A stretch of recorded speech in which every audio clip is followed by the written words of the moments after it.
사랑하는 새벽기도 동력자 여러분, 영께세 회원 여러분, 해외에서 이 방송을 시청하고 계시는 시청자 여러분, 세계 각 나라에 파송된 선교사님들과 가족 여러분, 요양병원에서 이 방송을 시청하고 계시는 믿음의 가족 여러분, 그리고 오늘 처음 뵙는 시청자 여러분, 세상에 소망의 소식을 전파하는 철수목사TV는 여러분을 진심으로 환영하고 축복합니다. 오늘은 5월 29일 토요일입니다. 이 시간 하나님의 은혜를 사모하는 여러분의 마음속에 넘치는 평강 주시기를, 치료하는 광선을 비추어 주셔서 모든 질병을 씻은 듯이 낫게 해주시기를 기원합니다. 그리고 좋은 것으로 여러분의 기도에 응답해 주시며 모든 쓸 것을 풍성하게 채워주시기를, 그리고 여러분의 인생을 예수 그리스도의 이름으로 회복시켜 주셔서 올해가 여러분의 생애에 최고의 해가 되게 해주시기를 축원합니다. 마지막으로 여러분의 영혼이 잘됨같이 여러분의 범사가 잘되고 강건하기를 축원하면서 오늘의 새벽기도회를 시작하겠습니다. 철수목사TV는 매일 이른 아침마다 집으로 배달되는 신선한 목장의 산양우유처럼 여러분의 영혼에 유익이 되기를 소망합니다. 사도신경을 암송함으로 신앙을 고백하겠습니다. 전능하사 천지를 만드신 하나님 아버지를 내가 믿사오며 그 외아들 우리 주 예수 그리스도를 믿사오니 이는 성령으로 잉태하사 동정녀 마리아에게 나시고 본디오 빌라도에게 고난을 받으사 십자가에 못 박혀 죽으시고 장사한 지 사흘 만에 죽은 자 가운데서 다시 살아나시며 하늘에 오르사 전능하신 하나님 우편에 앉아 계시다가 저리로서 산자와 죽은 자를 심판하러 오시리라. 성령을 믿사오며 거룩한 공예와 성도와 서로 교통하는 것과 죄를 사하여 주시는 것과 몸이 다시 사는 것과 영원히 사는 것을 믿사옵나이다. 아멘. 다같이 찬송가 413장 내 평생에 가는 길을 함께 부르겠습니다.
지금은 하나님의 말씀인 성경을 한 목소리로 크게 읽는 시간입니다. 같이 읽으실 오늘의 말씀은 사도행전 13장 2절부터 5절 말씀까지입니다. 성경에 이르시기를 하나님의 말씀을 읽는 자가 복이 있다고 하였습니다. 오늘의 말씀이 여러분의 인생을 바꾸어 놓을 것입니다. 다 같이 읽으시겠습니다. 시작. 주를 섬겨 금식할 때에 성령이 이르시되 내가 불러 시키는 일을 위하여 바나바와 사울을 따로 세우라 하시니 이에 금식하며 기도하고 두 사람에게 안수하여 보내니라.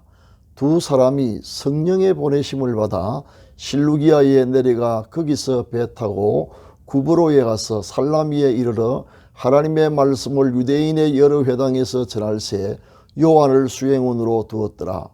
아멘.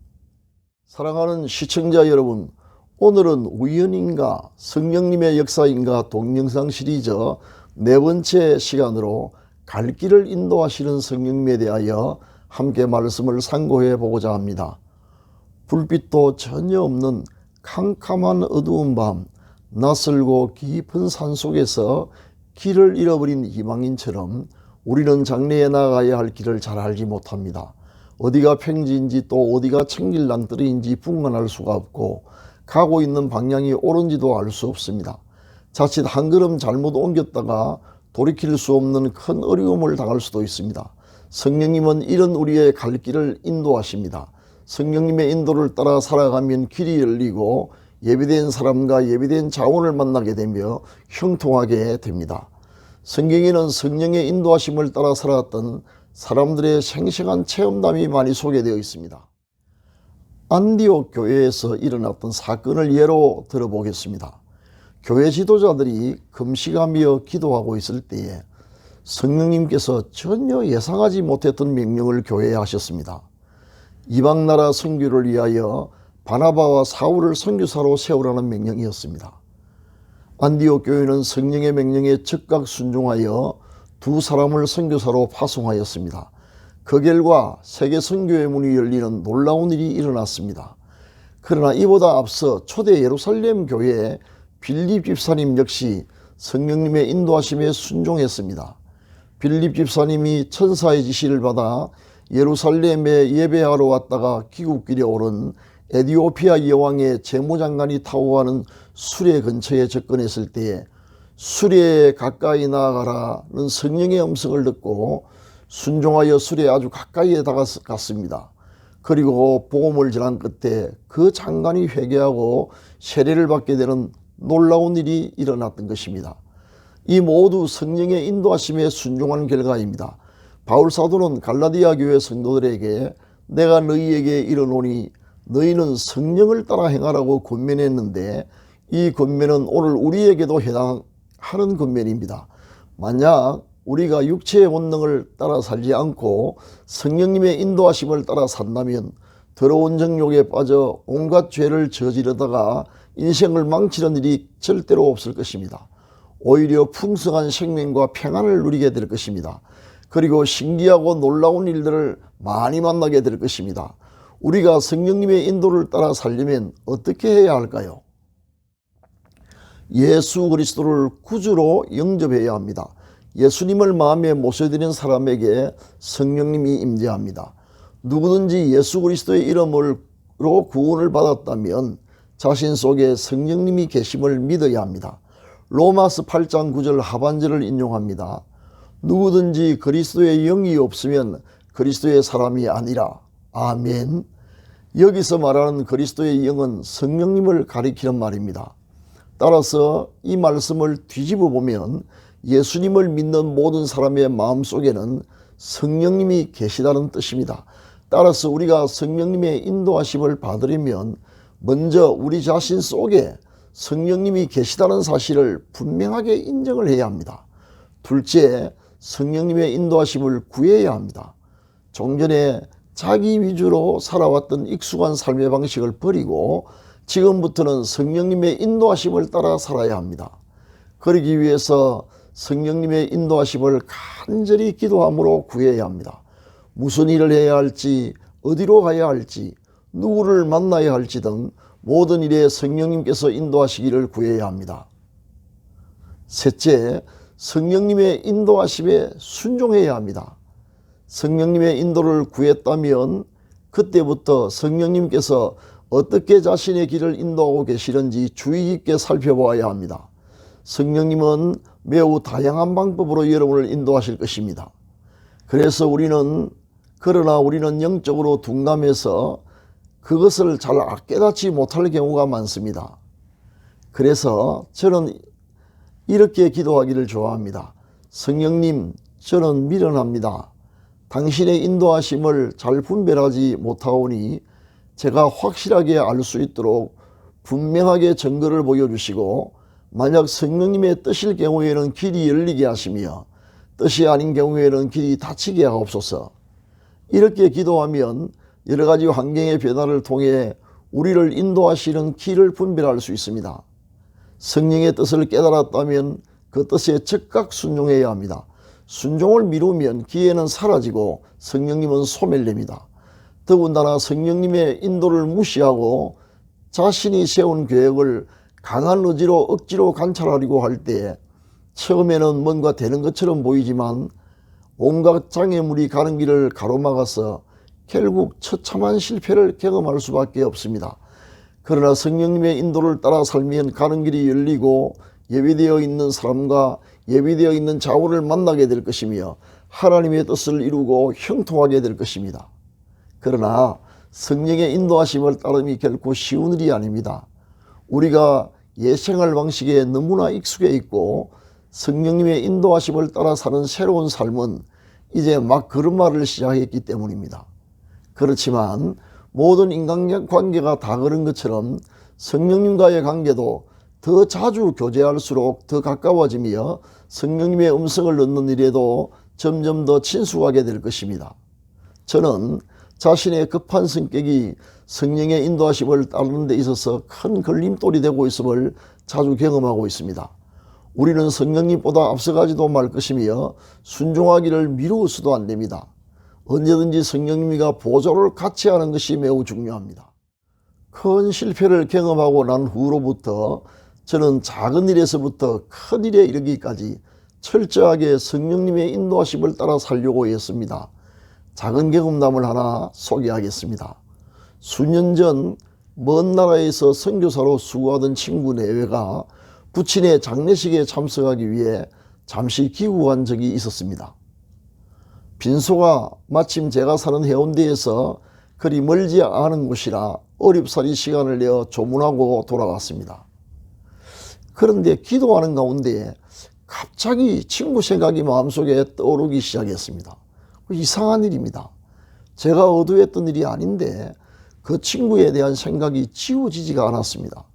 갑자기 왜 이런 생각이 들까 고민하던 중 혹시 그 친구를 우리 교회에 초청해서 설교를 부탁해야 하는 것이 아닌가 하는 생각이 들기 시작했습니다. 그러나 미리 계획된 목회 일정과 여러 가지 여건을 고려할 때 그것은 쉬운 일이 아니었습니다. 그렇다고 그 선교사님이 우리 교회와 선교적인 일로 무슨 관련이 있지도 않았습니다. 오히려 한 번도 서로 연락이 없다가 40년여 만에 처음 만나는 사이였습니다. 그래서 저는 성령님의 인도하심을 구했습니다. 어떻게 하는 것이 당신의 뜻입니까? 기도하자마자 내가 입장을 바꾸어 놓고 생각해보라 하는 생각이 제 마음을 사로잡기 시작했습니다. 네가 만약 수십 년 만에 선교지에서 귀국했는데 가까이에 있는 친구 교회에서 냉담하게 대한다면 너는 어떤 생각이 들겠니? 오래 생각할 것도 없었습니다. 만약 제가 그런 일을 당한다면 무척 서운하고 마음에 상처가 될 것 같았습니다.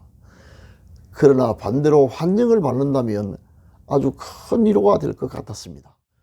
그래서 친구에게 전화해서 주일 오후 설교를 부탁했더니 흔쾌히 응해 주었습니다. 이제 선교사님 내외를 대접하는 일이 남았습니다.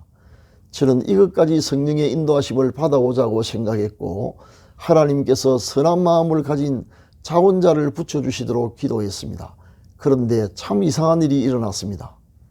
우리 교회 집사님 한 분이 선교사님 네 분을 대접하라면서 봉투를 한 장 건네주시는 것입니다. 저는 그 속에 돈이 얼마나 들었는지 확인도 해보지 않은 채 주머니 속에 넣어 보관했습니다.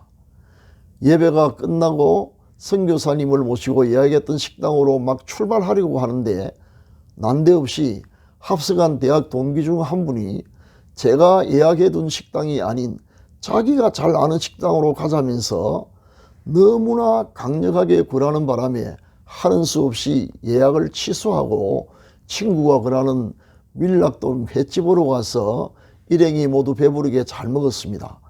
식사 후에 비로소 선교사님의 부인이 입을 열었습니다. 자기는 본래 부산 사람이라 회를 무척 좋아했는데 선교지에서는 그렇게 먹고 싶었던 회를 먹을 기회가 전혀 없었다면서 회 생각이 몹시 간절하던 차에 오늘 마음속으로 꼭 먹고 싶었던 음식을 대접받아서 너무나 감사하다고 인사를 했습니다. 참 놀라운 일입니다.